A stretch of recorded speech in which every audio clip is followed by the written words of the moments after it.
everybody, Bird and Gutter here, and we are here with another Top 5 on Netflix. Yes. And I don't know why Bird's dressed like a seaman, so I can't explain that. So moving on to number 5. There's coal up here. Moving on to number 5. 5? Number 5 is The Best of Times. The Best of Times. Robin Williams, Kurt Russell movie. Of course it was. With all kinds of different actors. That Like I a can't lot of really people recall. that probably never heard of this movie. Probably not, but it's on Netflix. Yeah. So, and it's funny. It is funny. I like It's it. about these like two ex-high school students Ex-high-school that students, lost this obviously. football game back in the day, and they're all older and they're all trapped in this town. You They're know, like and the they're Rockets, town. weren't they? Like the Rockets or something. I honestly don't remember. They get the old team together and they play the other team they lost to, and that's about all we're saying. You can watch it to find out. We don't want to tell you too much if you hadn't seen it. Yeah, Really. but yeah, it's pretty good. Robin Yeah. Williams, Kurt Russell, like I said. How many times do I have to say Robin Williams, Kurt Russell? Because I can't remember anything else. Was that pre-fucking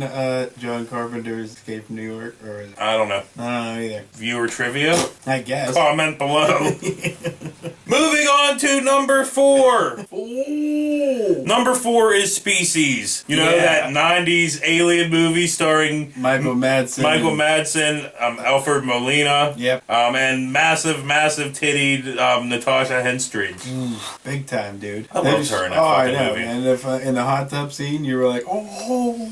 I do have a little personal story about this movie, right? Back in the day, when this very first came out, my one very religious friend, you know what, we were in high school at the time, I think. But yeah, my one very religious friend and his very religious family took us to go see a double feature at a drive-in one night. And I can't remember what the first movie was, but the second movie was Species. You know, if you've seen this movie, there is a lot of sex and a lot of nudity. Lots and they're of like, titties. go!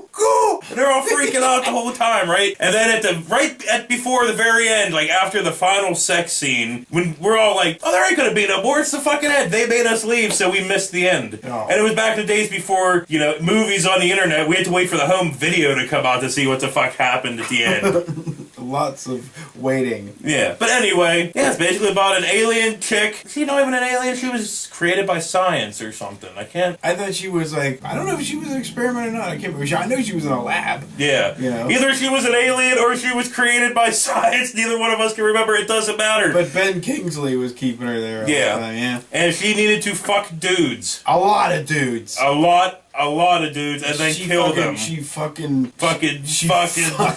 Okay, anyway, there's a lot of titty and a lot of fucking. Alright. So moving on to number 3.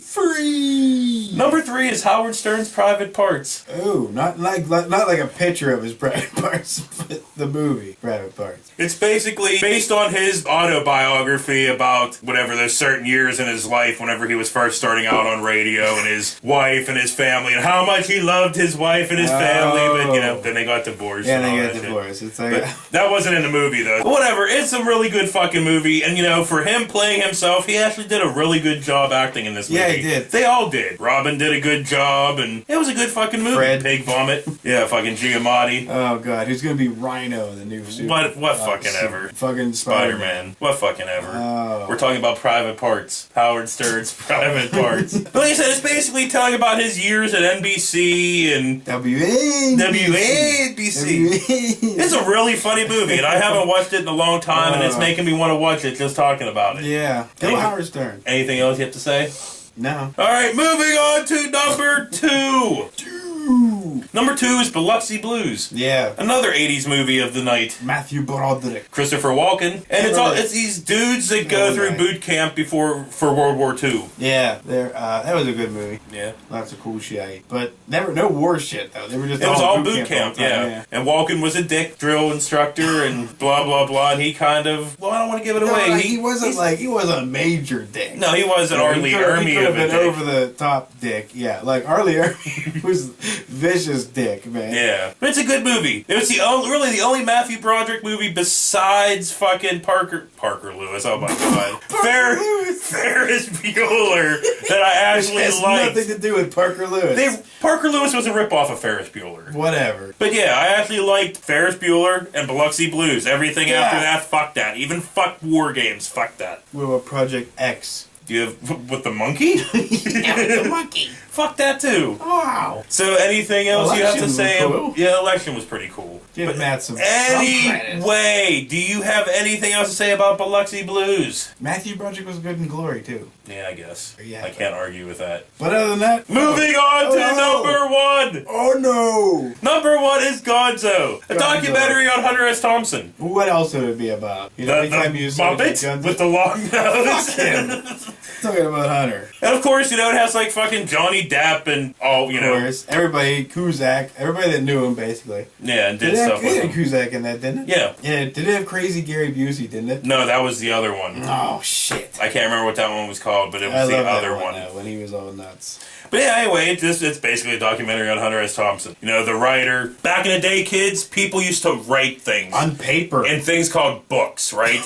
And people used to read said books, right? Like, it was made of, like, wood and pulp. Wood pulp. Ground up, all pressed together. Yeah, so... And then people would type on fucking things. Not on a keyboard, on a typewriter. Ka-chink, ka-chink, ka-chink, ka-chink, ka-chink, ka-chink, ka-chink. And words would fucking come up on the paper.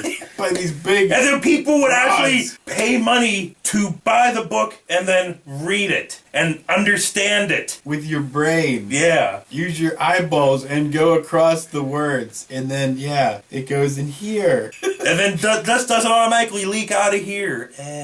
But Hunter S. Thompson was a great fucking writer. Of course. A lot about drugs, a lot about politics. His point of view was fucking awesome. Yeah. Awesome. And you can find a lot of clips of Hunter on fucking YouTube, man. There's a bunch. There is a great documentary that's not on Netflix, but I owned it at one point. It was Breakfast with Hunter. Yeah, that was a good one. His neighbor filmed just a whole bunch of shit at Hunter's house. Yeah, like them lighting that fucking tree. And Don Johnson coming over and fucking hanging out with Johnny Depp. No Tubbs, though. He didn't come over. Looking for a heartbeat! This is another great documentary. I know we've recommended lots of good documentaries before, but this one is up there as well with The Wild and Wonderful Whites of West Virginia. Yeah, this one's narrated by Reggie Bush, Nick Nolte. Yeah. Oh, right? wow. No, or is that the other one? No, I think it's this one. Okay, well, whatever. I'm sorry if it is this one with Nick Nolte.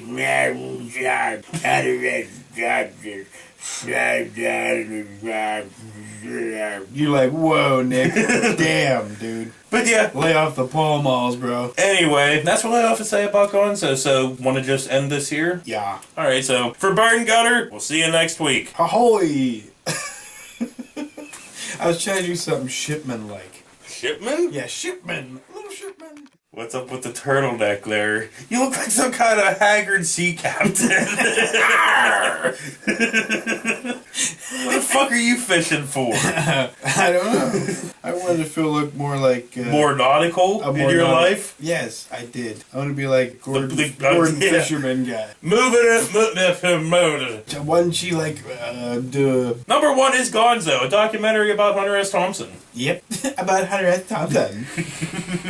You little prissy bitch. What? It's a documentary about Hunter S. Thompson. Look at me. Oh, I did that? Yeah, you got it. Gonzo. Moving on to number one. You already did this. I know, and I'm doing it again, so now since you did that, I'm going to do it again. No, you don't. Moving on to number one. One.